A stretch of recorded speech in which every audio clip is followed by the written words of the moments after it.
नमस्कार दोस्तों, VS electrical practical centre में आपका स्वागत है। मैं सुनील विश्वकर्मा।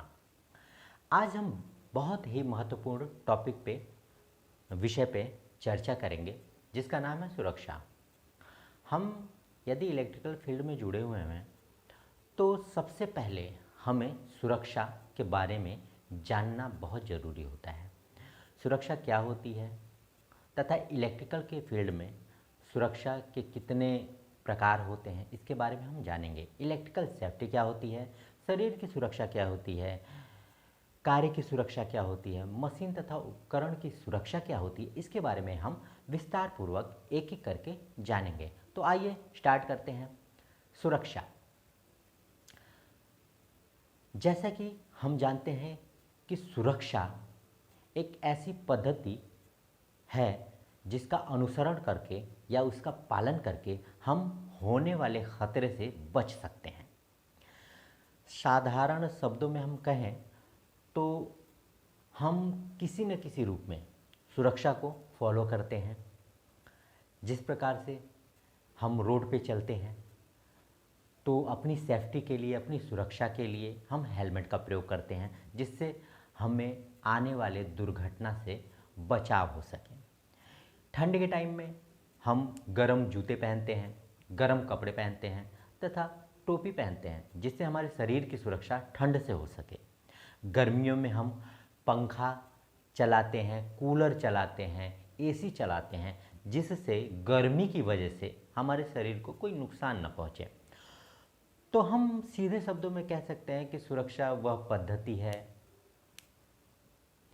जिसका अनुसरण करके, जिसका पालन करके हम होने वाले खतरे से अपने आप को बचा सकते हैं या अपने आसपास के लोगों को, अपने आसपास की चीज़ों को होने वाले खतरे से बचा सकते हैं, वही सुरक्षा कहलाती है। हम अब इलेक्ट्रिकल फील्ड से जुड़े हुए हैं तो हम इलेक्ट्रिकल की बात करेंगे। इलेक्ट्रिकल सेफ्टी क्या होती है, इसके कितने भाग होते हैं। तो देखिए, इलेक्ट्रिकल सेफ्टी, जो भी हम इलेक्ट्रिकल का कार्य करते हैं तो इलेक्ट्रिकल से संबंधित खतरे से बचना ही इलेक्ट्रिकल सेफ्टी कहलाती है। अगर हम इलेक्ट्रिकल का कार्य कर रहे हैं तो उससे जो भी खतरा होने वाला है उससे बचाव ही इलेक्ट्रिकल सेफ्टी कहलाती है या फिर इलेक्ट्रिकल सुरक्षा कहलाती है। इलेक्ट्रिकल सुरक्षा आप जान गए। अब हम बात करेंगे शरीर की सुरक्षा क्या होती है। जब भी हम बिजली का काम करने जा रहे हैं या फिर इलेक्ट्रिकल का कार्य करने जा रहे हैं तो सबसे पहले हमारा प्रथम कर्तव्य या दायित्व है कि हम अपने शरीर को सुरक्षित रखें। यदि हमारा शरीर सुरक्षित रहेगा तो हमारा मशीन सुरक्षित रहेगी, हमारा जो है जिस सिस्टम पे हम कार्य करने हैं वो सुरक्षित रहेगा और दूसरे लोगों को भी हम सुरक्षित रह पाएंगे यदि हम सुरक्षित रहेंगे तो शरीर की सुरक्षा के लिए कुछ पीपी किटें बनाई गई हैं। जब भी हम बिजली का काम करने जाते हैं तो उन पीपी किटों को पहनकर हम बिजली का कार्य करेंगे। तो पीपी किटें जो किट है वो निम्नलिखित 5 प्रकार की हम यूज में लेते हैं।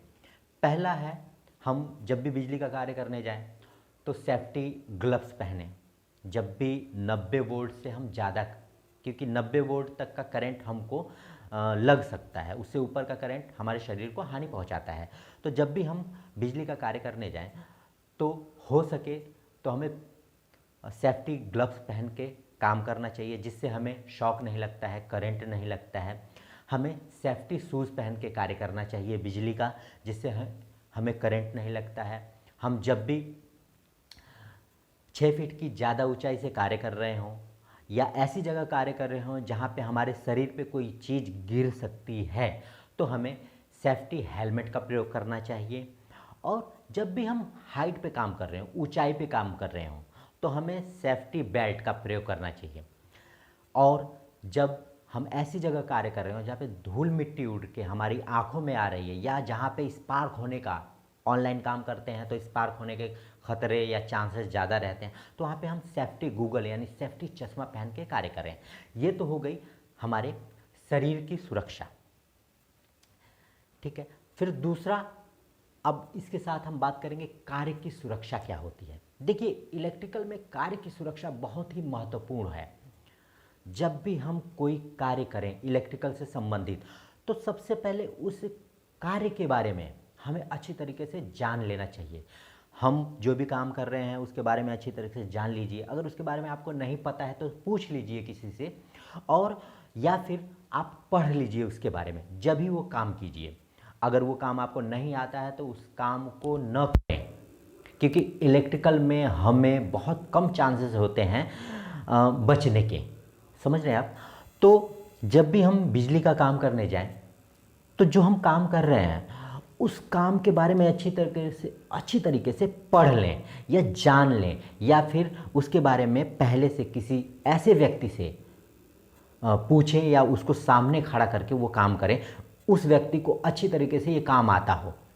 ठीक है। फिर उसके बाद यदि हम इलेक्ट्रिकल के किसी सिस्टम पे काम कर रहे हैं तो हम ये सुनिश्चित करें कि वहाँ पे कोई इलेक्ट्रिकल सप्लाई न आए। जहाँ से वहाँ पे इलेक्ट्रिकल सप्लाई आ रही है तो उस सोर्स को हम बंद कर देंगे। जहाँ से उस सोर्स को बंद करेंगे वहाँ पे डू नॉट ऑपरेट का एक बोर्ड लगा देंगे, या फिर वहाँ पे लोटो लगा देंगे। वहाँ पे एक बंदा, एक आदमी अपना खड़ा कर देंगे कि कोई वहाँ से मेन ऑन न करे। ठीक। फिर जहाँ पे हमें कार्य करना है वहाँ से जहाँ पे सप्लाई जा रही है वहाँ से भी बंद कर देना चाहिए। कभी कभी क्या होता है कि वहाँ से डबल सोर्स होता है तो बैक आ जाता है, बैकअप, तो हमें करंट लगने का खतरा होता है।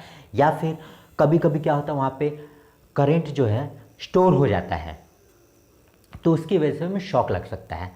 उसके बाद हम क्या करें, जब दो चीज़ें हम सुनिश्चित कर लें, उसके बाद हम अर्थ टेस्टिंग रॉड से जो भी पॉइंट हैं उन्हें डिस्चार्ज करें। अर्थ टेस्टिंग रॉड, उसके बारे में मैं आपको बाद में बताऊंगा, वो एक प्रकार का इक्विपमेंट होता है, तो उससे हम सभी पॉइंटों को डिस्चार्ज करें। ठीक। डिस्चार्ज करने के बाद हम उसको एक लिंक द्वारा परमानेंट अर्थ ग्राउंड कर दें। जब भी अगर थोड़ा मोड़ा लीकेज करंट भी कहीं से आ जाता है तो हमारे शरीर की सुरक्षा हो सकती है, हमें शॉक नहीं लगेगा। फिर उस कार्य को आराम से तसल्ली के साथ करें। तो ये हो गई हमारे कार्य की सुरक्षा। एक चीज़ और अब मैं बताना चाहता हूँ, जब भी हम कोई कार्य करने जाते हैं, जिस सिस्टम पे कार्य करने जा रहे हैं, तो सबसे पहले हम ये सुनिश्चित कर लें कि उस कार्य को करने से पहले हमें क्या क्या चीज़ें, क्या क्या उपकरण उस कार्य से संबंधित लगेंगे, क्या क्या टूल्स लगेंगे, क्या क्या उपकरण लगेंगे।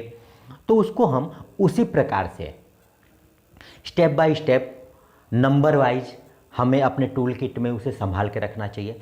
कोई भी ऐसा उपकरण हमें नहीं रखना चाहिए जो कि जिसका इंसुलेशन वीक हो। ये आप अच्छी तरीके से कार्य करने से पहले देख लें। उसके बाद तीसरा हमारा चैप्टर आ जाता है मशीन तथा उपकरण की सुरक्षा। हम जब भी इलेक्ट्रिकल का कार्य कर रहे होते हैं, चाहे घर में हम इलेक्ट्रिकल का कार्य करें, चाहे किसी फैक्ट्री में इलेक्ट्रिकल का कार्य कर रहे होते हैं, तो हमें मशीन का पीपीएम यानी हर एक मशीन का मेंटेनेंस एक टाइम पीरियड होता है। किसी मशीन को हम पर डे उसका मेंटेनेंस करते हैं, किसी को वीकली करते हैं, किसी को मंथली करते हैं, किसी को क्वार्टरली करते हैं, किसी को हाफ ईयरली करते हैं, किसी को एक साल पे करते हैं। तो वहाँ पे एक हम हिस्ट्री कार्ड बनाते हैं, उसको टाइम टू टाइम अपडेट करते रहते हैं। तो मशीन पे सबसे पहले कार्य करने से पहले हम कभी भी चालू मशीन पे कार्य हमको नहीं करना चाहिए। मशीन को बंद करके जहाँ पे ऑयल की ज़रूरत है वहाँ पे ऑयल देना चाहिए, जहाँ पे ग्रीस की ज़रूरत है हमें ग्रीस देना चाहिए, और जहाँ पे टाइटनेस की ज़रूरत है हमें मशीन के पार्ट को टाइट करना चाहिए। यह सुनिश्चित कर लें कि उसकी कैपेसिटी से ज़्यादा कभी भी मशीन के पार्ट को टाइट या नट बोल्ट को टाइट नहीं करना चाहिए, उसे टूटने का खतरा रहता है। अगर हम उस मशीन के बारे में अच्छी तरीके से जानते हैं जब भी उस मशीन पे हमें कार्य करना चाहिए, अन्यथा उस मशीन पे हमें कार्य नहीं करना चाहिए। चालू मशीन पे कभी भी हाथ नहीं लगाना चाहिए, चालू मशीन को कभी भी उस पर हथौड़ी नहीं मारनी चाहिए, उस पर ग्रीसिंग नहीं करनी चाहिए, उसकी ऑयलिंग नहीं करनी चाहिए। कभी भी हम काम करें तो मशीन को बंद करके या उपकरण को बंद करके कार्य करें। ये तो हो गया मशीन तथा उपकरण की सुरक्षा। आगे हम आप तीनों चीज़ें अच्छी तरीके से समझ गए, मैं इसके बारे में थोड़ा थोड़ा बताता भी रहूँगा। तो आगे हम आपको इलेक्ट्रिकल से संबंधित सभी विषयों के बारे में बताएंगे तथा जो भी उपकरण हैं उनके बारे में बताएंगे। हमारे चैनल पे मेरा यूट्यूब चैनल है VS इलेक्ट्रिकल प्रैक्टिकल सेंटर के नाम पे, उस पर आप सर्च करके जाएंगे तो मैं धीरे धीरे आपको हाउस वायरिंग के बारे में बताऊंगा, आपको पैनल बोर्ड के बारे में बताऊंगा, आपको मोटर वाइंडिंग कैसे की जाती है इसके बारे में बताऊंगा, आपको मैं डीजल जनरेटर के बारे में बताऊंगा, आपको बहुत सारी ऐसी चीज़ें जो इलेक्ट्रिकल में न्यू जनरेशन चल रही हैं उसके बारे में बताऊंगा। एडवांस टेक्नोलॉजी जो भी हमारे इलेक्ट्रिकल में अब आए हुए हैं उसके बारे में धीरे धीरे मैं आपको बताता रहूँगा। मेरा एक VS इलेक्ट्रिकल प्रैक्टिकल सेंटर जो कि घोसी मझवारा मोड़ घोसी जिला मऊ में है, वहाँ पे जो भी इच्छुक छात्र या फिर जो भी इच्छुक व्यक्ति हैं जो इलेक्ट्रिकल का काम सीख के उस पर काम करना चाहते हैं, अपना भविष्य बनाना चाहते हैं, वह हमारे पास आए। हम उनको बहुत ही कम समय में सरल तरीके से इलेक्ट्रिकल प्रैक्टिकल के माध्यम से उनको हम इलेक्ट्रिकल की जानकारी देंगे। वो बहुत कम समय में सारी चीज़ें सीख जाएंगे। हमारा धीरे धीरे बैच स्टार्ट हो रहा है। मैं आपको अपना फ़ोन नंबर डिस्क्रिप्शन पे दे दूंगा, तो आप मेरे यूट्यूब चैनल को फॉलो करें और जो भी मैं वीडियो बना रहा हूँ उसे लाइक करें, कमेंट करें, शेयर करें तथा अच्छी तरीके से देखें। नमस्कार, धन्यवाद।